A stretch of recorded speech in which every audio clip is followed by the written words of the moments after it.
పద్మావతి యూనివర్సిటీలో Chandragiri assembly TDP అభ్యర్థి పులివర్తి నానిపై జరిగిన హత్యాయత్నం తిరుపతిలో ఇంకా ఉద్రిక్తతలకు కారణమవుతుంది.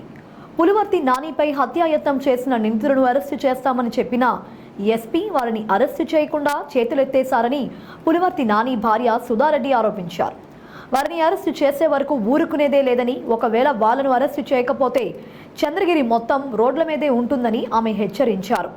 ప్రివెంటివ్ అరెస్టు పేరుతో తమ వారిని అరెస్టు చేశారని ఆగ్రహం వ్యక్తం చేసిన ఆమె పోలీస్ స్టేషన్ ఎదుట ధర్నా చేసి తమ వారిని విడిచిపెట్టాలని డిమాండ్ చేశారు. కాగా ఈ దాడిలో తీవ్రంగా గాయపడి స్విమ్స్ ఆసుపత్రిలో చికిత్స పొందుతున్న నాని డిశ్చార్జ్ అయ్యారు.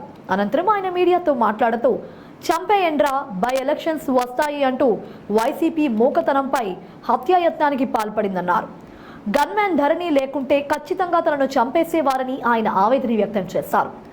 ఓటమిని భరించలేని చెవిరెడ్డి భాస్కర్ రెడ్డి ఇలా తన అనుచరులతో హత్యాయత్నం చేయించడం పిరికి పంద చర్యగా నాని అభివర్ణించారు.